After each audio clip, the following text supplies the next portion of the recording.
우리나라 위안부 피해자를 두고 일본군에 납치돼 매춘을 강요받은 성노예가 아닌 자발적 매춘부라고 규정하는 논문을 발표한 미국 하버드대 로스쿨 교수. 도대체 누가 이런 논문을 발표하는 걸까요?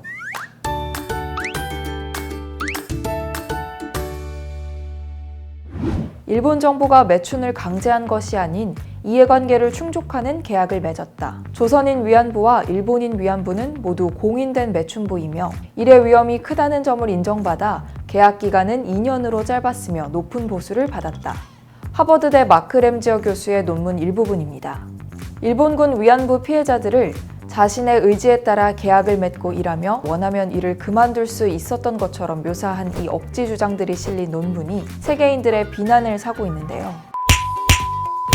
해당 논문을 발표한 마크 램지어 교수는 18살까지 일본에서 자라 미쓰비시의 후원과 옥일장 훈장을 받는 등 일본의 총애를 받고 자란 반일본인으로 그의 하버드 대학 내 공식적인 직함은 미쓰비시 일본법학 교수.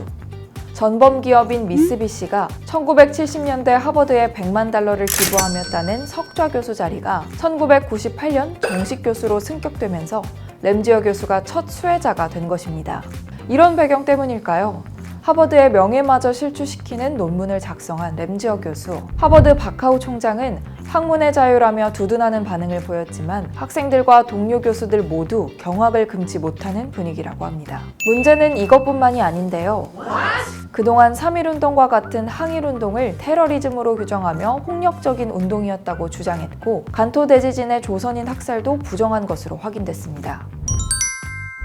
논란이 알려지자 학계의 반응은 거셌습니다. 하버드대에서 동양학 박사 학위를 받고 브리거명 대학에서 30년 이상 한국학을 가르친 마크 피터슨 교수는 위안부, 다시 한국을 자극하는 일본이란 제목의 칼럼을 기고하며 일본에 대한 한국의 오랜 반감, 불신, 증오에 불을 질렀다라며 정서적인 공감을 표했습니다. 석학들이 잇따라 서명하고 있는 램지어 교수 비판 연판장은 48시간 만에 1,000명을 돌파했고 2007년 노벨 경제학상을 수상한 에릭 메스킨 하버드대 교수 역시 연판장에 서명했습니다. 메스킨 교수의 서명이 더욱 의미가 있는 건 해당 논문이 경제학 이론인 게임 이론을 일본군 위안부 계약을 합리화하는 데 사용했기 때문인데요. 그래서인지 특히 경제학계의 주요 인물들이 대거 서명에 참여하는 모습을 보이기도 했습니다.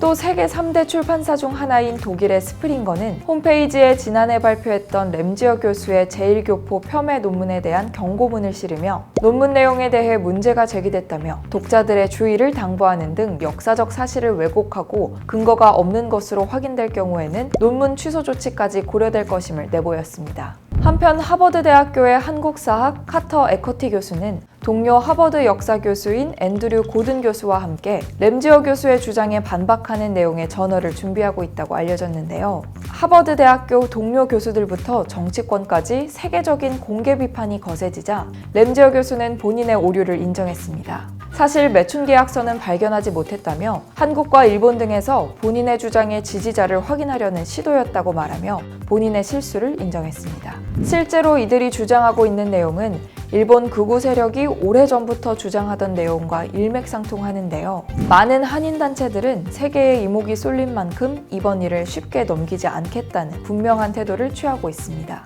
그동안 일본 정부가 위안부 문제를 부정하는 뜻을 고집해온 만큼 적극적으로 위안부 문제 실상을 널리 알리는 기회로 삼겠다는 뜻인데요. 저희 노이지도 왜곡된 논문을 바로잡는 일을 넘어서 해당 사실이 더 널리 알려질 수 있도록 노력하겠습니다.